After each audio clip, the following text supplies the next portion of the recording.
Welcome everybody to the X Factor podcast. Today we got a good looking episode for you. And well, we got a lot of things to talk about. Sorry I didn't get the SmackDown Collision review or the preseason review. I'm gonna go ahead and do all that next Monday, but that'll be for next week's stuff. Overall SmackDown I thought was a good show. Jay leaving, I don't know what's gonna happen with that. It's obviously a storyline reason to get him off for a couple months before they start the rivalry again. But, and Collision, I thought it was good like always. So, we're gonna get right into it though, with some Monday Night Raw review. It starts out with the Judgment Day coming out without Finn Balor once again 2 weeks in a row. And talking about, like they do every week, how they're the same, dominant faction. The only person that seemed to have a problem with Finn not being there again is Damian Priest. And as you know, there's been major issue between Damian Priest and Finn Balor the last couple of weeks, month and a half, going in right in there. And then, it does make it seem like where's Finn going? Like, where's he been? And then, of course, JD McDonough comes out. One of Finn Balor's longtime friends comes up and gives them a message from Finn Balor. Rhea gives him a message from them to Finn Balor, saying that they need to talk. And then the whole segment ended off with Sami Zayn coming out and attacking JD McDonough, which ended up having been a match. Which the match overall I thought was a pretty good match. I love now that they're actually showing JD McDonough, because he is actually one of the better all-around talents in WWE in my opinion. His arsenal and his movesets, it's so deep, like it's just that good, you know what I mean? So it's kind of hard to sit there and say, he doesn't have a good moveset, or he's not should be pushed to the top, because he's a definition of what they should be looking forward into their next big era of stars. JD should be a big part of that. So, match I thought was really good. Finn Balor came out in the middle of it, tried to help JD win, didn't really work in his favor. Sami Zayn ended up with a win. But,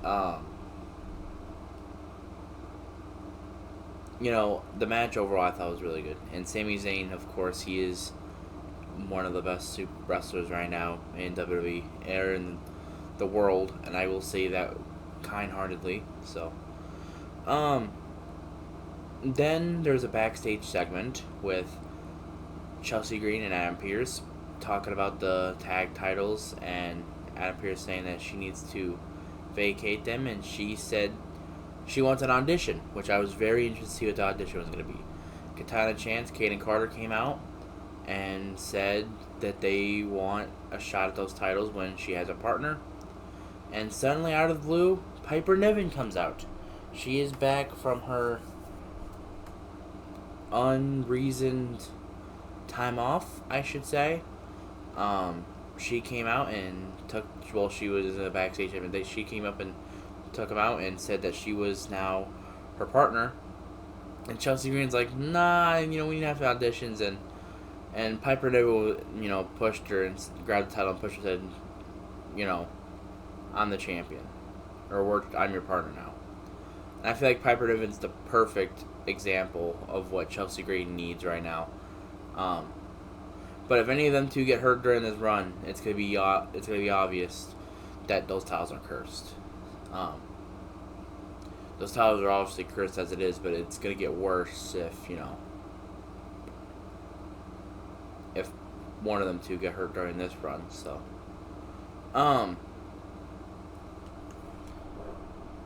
after that, Imperium, Gunther, and Giovanni Vinci and Ludwig Kaiser came out and Gunther standing on the announce table, like his little stage, and talking about how he is gonna beat Chad Gable, how he's the best Intercontinental Champion, and I gotta say this, Gunther's mic skills have gotten better over the past year. Like last year, like you probably wouldn't be able to get a word out of Gunther. Now it's like he's working with the crowd, and the crowd last night sucked. Because like Gunther should have had like a full crowd of boos coming around. And then Chad Gable came out, and last week the crowd was amazing, But then this week the crowd was like they're still cheering, but it was like off. Chad Gable had a match with Giovanni Vinci, of course, and he ended up winning the match, which I thought was a really good match. It was a little short, but I feel like if they would have given them 10 minutes at least. Giovanni Vinci, if you guys did not watch his singles stuff at NXT last year, he was, like, if he didn't come up to Imperium, he probably would have been in contention around this time this year to be one of the 8 NXT champions, His gimmick, his work was perfect in NXT, and then they brought him up to Imperium, and why haven't they went after tag gold yet? That's my question. Like, they did for a little bit, but, like, and they just, like, suddenly went off. Now they're, like, just having single matches for Gunther every week. I honestly don't understand it, if I'm being honest with you. But Giovanni lost, and then Gunther got mad and said he wanted to challenge Otis, and it was a match between him and Otis. The match between him and Otis was alright. It was a good for what they gave, but Gunther picked up Otis in a powerbomb. Not many people could say they do that. Gunther legit picked him up like it was nothing and just powerbombed him. Usually people like that, they'd mess it up and like it'd look bad. That actually looked really well. And I think part of it has to go with Otis's part for, giving him that perfect sell and like, getting him a little bit of a jump. Or if Gunther just picked him up out of, just picked him up out of nowhere. Like that was his pure strength. If that's the case, then that's scary shit right there, if I'm being honest. That's like Brock Lesnar type of scary. But now, Gunther, and there was a backstage segment later on, which I'll talk about now, with Liquid Kaiser and Giovanni Vinci. They're mad about what happened, and Gunther pretty much called them both out, saying ever since they've gotten to Raw, Giovanni has been disappointing him, and of course Liquid Kaiser, or Riz Kaiser, trying to go after Maxine Dupree. And, well, Gunther now has a match with Chad Gable next week for the Intercontinental title. I was really hoping they would have done this at Payback, but, you don't get a lot of things. But so, obviously, I hope they put Gunther in Payback. I'm hoping maybe a Drew McIntyre thing, but, most likely Gunther will probably, he's obviously gonna,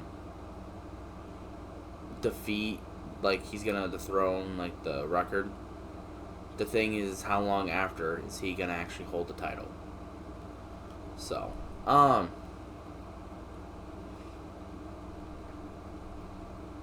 so that's gonna be the real question. But we get moving forward a little bit here with Drew McIntyre and Riddle versus the Viking Raiders. And that match was an alright match. It was pretty decent for what they gave out, but I don't know if it's just me, but you can tell there's a little bit of an intensity with Drew McIntyre. It's like he didn't want to be around Riddle, like in the backstage segment before Raw, and then now, like I really feel like Drew McIntyre's gonna turn heel. And whether if it's in a week from now, 2 weeks from now, a month from now, either way, he's gonna make it look good. And if I'm doing, I don't know what his contract situation is. People say that he's re-signed. People say that he's not re-signed. If he's not re-signed, WWE needs to give that man like a big contract, because they could not afford to lose Drew McIntyre. And they could say, people could say that because they can just build new stars, but Drew McIntyre is, one of, like, he is a fan favorite around WWE right now. Like, when you're talking about, like, people that love him, like Cody Rhodes' love style, Drew's up there, And I don't see many people that hate on Drew. Everyone loves Drew. You got people from AEW fans wanting Drew to come to AEW. That's how much of an impact Drew McIntyre has given himself since he's came back in 2017. Either it's a Scottish psychopath or whatever he is now. He is one of the best right now in WWE and one of the best in the world. So, Indi Hartwell versus Rhea Ripley. And obviously, first time we've seen Indi Hartwell in singles action since her injury. And I thought she had a pretty decent showing out there. I thought she did well. Just not good enough for the dominant Rhea Ripley. I'm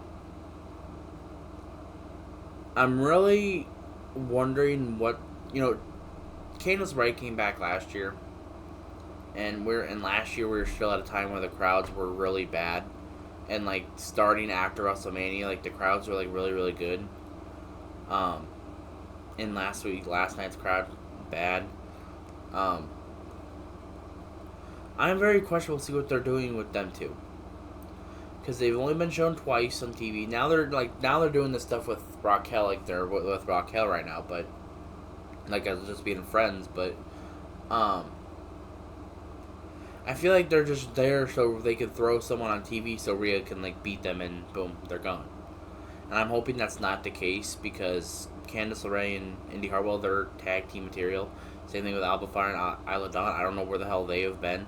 Whether that's an injury or not, if it's not injury, I think it's bullshit. I think they should be on TV. They only show, like, 3 women on SmackDown every week. 3 or 4 women. Maybe even 5.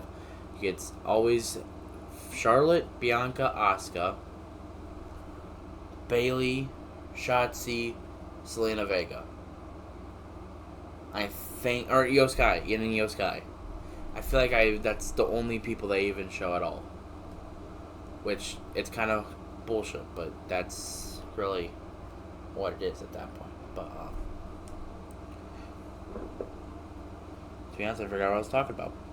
Yeah, Indi Hartwell and Rhea Ripley. The match overall I thought was pretty decent. It was short, like always.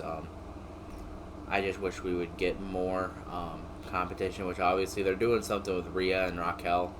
Obviously, that's going to be a really good match. Like, their NXT stuff was good. People can say whatever they want about Raquel right now, but, when it comes to competition and, like, who is up there to challenge Rhea Ripley, Raquel's up there. She's obviously up there. If you don't think she's up there, then you need some glasses. But I don't think she's popular enough to beat her yet. I don't think she's up there to beat her, but she's up there to face her. And who knows? Maybe this rivalry with her and Rhea can help her get to the next step where they want her to be in main event form. So, we got the interview with Shinsuke Nakamura, why he did what he did to Seth Rollins. And I don't know what the hell he said, if I'm being honest with you, because he was doing his Japanese voice and wasn't doing his English voice, which I feel like is perfect, because he was in all black, plus, he wasn't speaking any English, so the crowd didn't know what he was saying, and I feel like that's just perfect for heel Shinsuke. And I can feel, and this is only 1 week that they've shown Shinsuke, and I already like it. Like, when he turned heel in 2018, I believe, 2017, around that time, with AJ, I wasn't really excited about it, but, like, when you look at this Shinsuke now, it's like, he has a real chance to beat Seth, you know what I mean? Seth came out, obviously, gave him a title match whenever, and then Shinsuke said something in his ear, which I don't know what he said in his ear. Maybe I'm hoping it's something to have to do with the title match Payback, maybe. We'll obviously find out next week, obviously, probably. Or they just, hide it away and don't tell us. But I like this new version of Shinsuke, and they already, and it's only been 1 week, but, like, like, I can feel now, like, you can look at Shinsuke and say, he has a real chance to beat Seth. And I feel like he should beat Seth. I feel like right now, Finn or Shinsuke are perfect, to beat Seth right now. And I don't know why I feel like that. I like Seth as champion, but, like, imagine, like Finn Balor and Shinsuke, they have been waiting for their time for years. Finn had his time. One day, boom, he had to vacate the title. Shinsuke has had his time with the mid-card division. He had his time with the Rumble. Lost at WrestleMania, which I feel like he should have beaten AJ. So I feel like now it's like you give your, this is where we give you your big run, And I feel like that they've been giving these two guys that for years, but they haven't been giving it to them. Because either Brock, Goldberg, or whoever it could be that's part-time people, it just ruins the situation even more. Because if you sit there and really say Shinsuke and Finn Balor are not main event talent wrestlers, you're legit out of your mind. If you don't think they could be the number one guy in your company, you're out of your mind. And yeah, they might have different move styles than a lot of your faves, but that doesn't make them bad. That just makes them even, it makes it more unique because it's some moveset you don't see before. That's what I like about New Japan so much. You get to see a bunch of moves that you don't see on a lot of time on AEW or on WWE. And you go to and you look at New Japan stuff and yeah, some of the stuff that they do is stupid, but a lot of the stuff when it comes to quality of wrestling is usually really good. But that's just my opinion on that.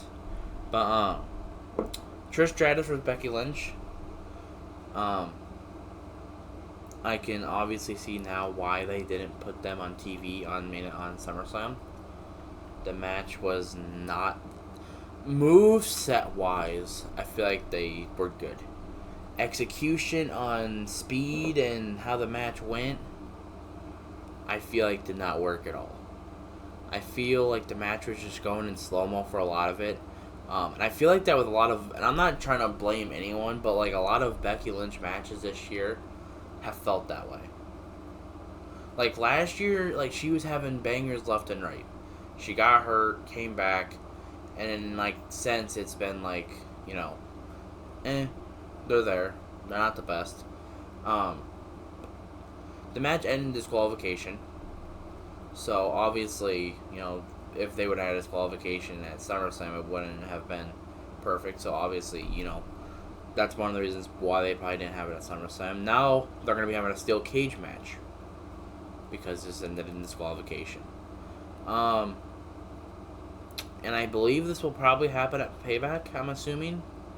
I feel like that will be Trish's last run, her last pay-per-view match, probably. Unless they want to do a thing with Zoe Stark and Trish down the future, but that's really... The match overall I thought was alright. Nothing really special. And Trish, they were actually cheering Trish because they're, in Canada and everything, but, like, the crowd was also acting like she was, like she's not even a legend, like she was just some local person, but, that's that. Cody Rhodes versus Finn Balor in the main event, finally not a 6-man tag main event. Probably until next week, but, and I've noticed this every time Cody goes through some sort of obstacle or course or some course of a rivalry or something, his first match after, singles match, is Finn Balor. When he won the Rumble, the night after, the Monday Night Raw after, he faced Finn Balor. I think it was the main event of Raw. After, I think it was after the tag match or after WrestleMania, his first singles match was, I think, against Finn Balor. And I don't think that was the main event of Raw. And then, he finished his stuff with Brock Lesnar, and now his first singles match is against Finn Balor. So, obviously, they're trying to... I can sense something right there. And I sensed it the second time they had a match. Because it's like, they already had a match like after and because after Finn and Cody faced the second time, I'm like, okay, maybe Cody Rhodes is gonna, maybe this is the road. He's gonna redo his road to WrestleMania, but it'll be road to SummerSlam for Roman. Obviously, didn't happen. Now, obviously, it's his road now from now until Royal Rumble. And I'm telling you, if Cody Rhodes faces Finn Balor again after the Rumble or any time in between, or after some sort of rivalry that he's been in, then obviously they're doing something. I am going to be on this like freaking glue. It's obviously something that's good. The match overall I thought was really good.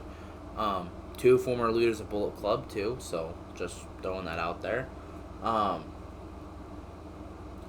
And now I feel like they have a good reason to why Finn and Seth should not go at it anymore, but also why Cody Rhodes should not go after, Seth, because now with Shinsuke, they're doing their own thing. Cody Rhodes dealing with Judgment Day again, and maybe, if I'm being honest with you, this could also lead up to a Cody Rhodes beating Damian Priest for the Money in the Bank briefcase. Let me throw this out here for you. So, Cody Rhodes won the Rumble last year. And you sit there and say, well, Cody go back to back. Is there a reason for Cody Rhodes to go back to back? Yeah, there's a good reason for it. Maybe they want to go a different direction with Gunther or LA Knight, whoever. And they always have a Money in the Bank, thing for titles, for the people who are not going, when Rhea won the Rumble, she went after Charlotte. They had an Elimination Chamber who was gonna face Bianca. They can go with that too, but if we want to get in more detail, because Cody Rhodes can't technically go over to SmackDown unless it's via trade or whatever. What they could do is, Cody's doing this stuff with Finn Balor and all them. He beats Damian for the Money in the Bank briefcase, right? He waits up until about a month before WrestleMania, or a month, or right after Royal Rumble, and Cody Rhodes says, "I'm gonna cash in this Money in the Bank briefcase at WrestleMania." Boom, you got your main event for WrestleMania. Cody Rhodes cashing in. And boom, him and Roman have just a regular match. And I feel like that's when Cody Rhodes beats Roman Reigns. That could also be another situation they could do. People are obviously going to complain about it because it's, the wrestling fan bases on Twitter or social media. And I am now confirmed that, the wrestling community on the internet, it's his own bubble. They are either toxic as hell or they're stupid. A lot of them, they know what they're talking about. But you got some of them on here that complain about every little thing. And usually they're built like a cheese or a Cheeto Puff with a cheese ball body frame. It's really annoying. Because they will sit there and act like they can book better than Triple H or Tony Khan or whoever, which, I doubt they would, because they would just make their favorites the champions. You gotta give people titles that deserve it, not just, not because you like them. Like, if they deserve it, then yeah, you give, or for the right reason, yeah, you give them the title. But like I said, wrestling, the IWC, the social media wrestling group are the worst for everything. They had me convinced that they were going to keep dragging on this Bloodline storyline. And then, Friday came, and I'm like, they got more to the story than what they're doing. Like, when Paul Heyman says, they're at the bottom of the third inning, they're really at the bottom of the third inning, They're really going to add more to this. But obviously, the story should always end into WrestleMania, in my opinion. Because Roman, he is... And if anyone even suggests Roman Reigns breaking the all-time record, holding it for another 5 years, you are out of your mind. You're going to give him random opponents until the 5 years are up and then Roman just say, oh, I'm going to retire or lose the title. No, we are not in the 70s anymore. We are not in the fucking 80s anymore. We are in the 2020s. Like this is like the, we will never see a title reign like Roman Reigns probably ever again in WWE. Other companies probably, but never again in WWE. For multiple reasons. So, that's all I got for you today. Tomorrow will be some NXT talk. Actually, if I'm right into it, I gotta put in my weekly awards.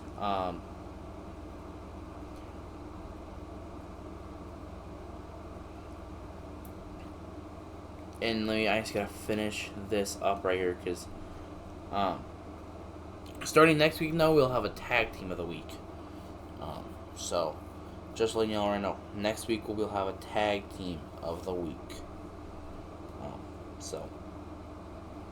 So from last week, from August 7th to August 13th, yep.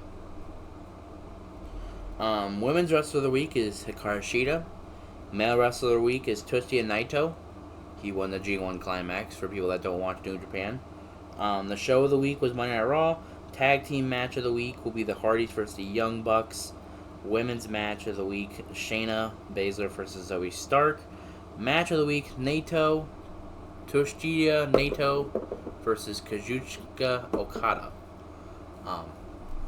Or Naito and Will Ospreay, because that match was also beautiful too. So those are your weekly awards.